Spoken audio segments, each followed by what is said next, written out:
One of the last pieces that we're going to work on is having the ability of the pelvis to move reciprocally. So that means that we're not having the pelvis just move side to side as a unit, which is a lot of times kind of where we end up after pregnancy, because we've got a lot of pressure coming down as we go through pregnancy, and the pelvis tends to move more into this position right here. So we want to regain some of that reciprocal motion at the pelvis and making sure that we can also get a little bit of length in this space right here. And we are going to do that with something called hip shifting.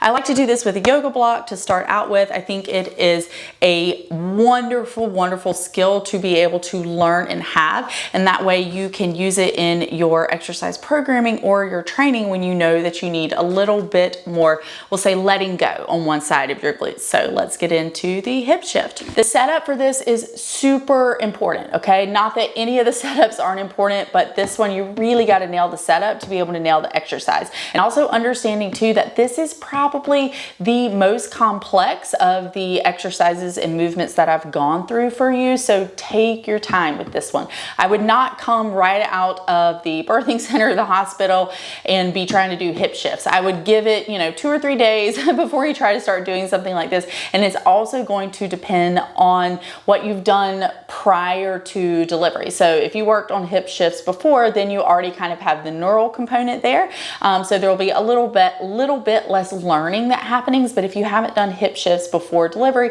just expect it to take a few days. I mean, this literally took me like 6 months to learn, just to give you a frame of reference. So please don't be frustrated if you don't get it right away.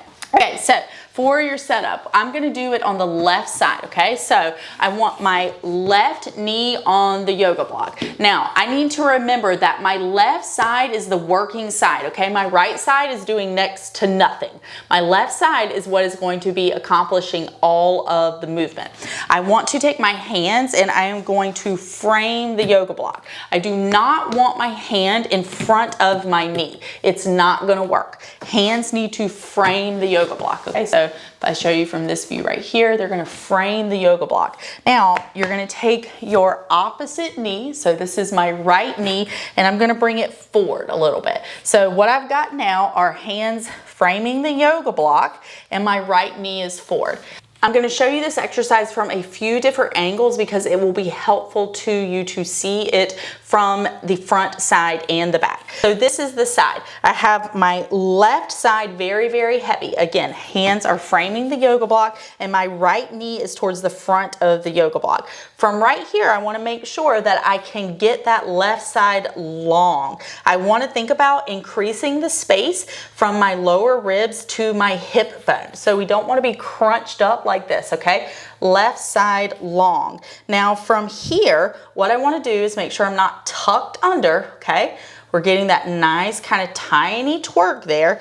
My right knee is going to come gently up off the ground, just a couple of inches, and then it's going to come back down. The goal here I like to think of is if someone had their finger on the back of my left butt cheek, their finger would not move. So I'm not moving side to side and I'm not moving up and down. All I'm doing is letting the right knee come down and then the right knee comes up.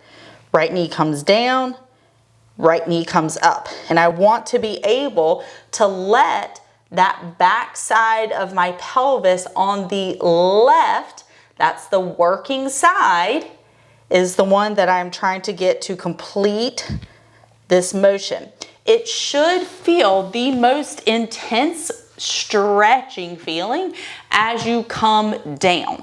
You may not feel a lot, or you may feel a lot when you come up, but for me, it's definitely more when the right knee is touching down, I tend to feel things happening in my pelvis a little bit more. I'm going to show you from the back, and please ignore my dirty feet if you can see them. So what I don't want to do is have one foot way behind the other, okay? So I should have my right knee up next to the yoga block, so it might be that my left foot is a little bit behind my right. I don't want my left foot kind of twisted out, okay? I'm trying to keep everything in one line as best I can. Now, what I want to think about is uncrunching the left side. So here I've got that hip hiked way up. I want to uncrunch the left side.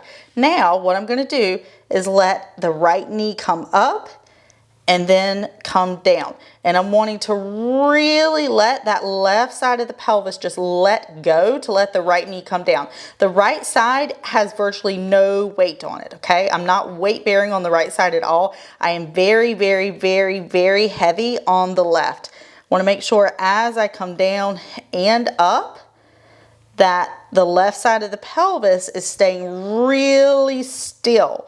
I want to think about the muscles being what is completing the movement versus the bones moving as a unit. Now you don't have to see my dirty feet anymore, and I'll show you one more time from the front. So this can be massively helpful if you have SI pain on letting the sacrum get a little bit more movement and getting some of those muscles around the tailbone to essentially let go so that the sacrum can do what's called nutate. Counter nutate just kind of refers to moving forward and back. This also helps us to get a little more frontal plane motion of the sacrum, which just kind of means like side to side. All right, so that is your hip shift, and it is really important to make sure that you've got that reciprocal motion at the pelvis.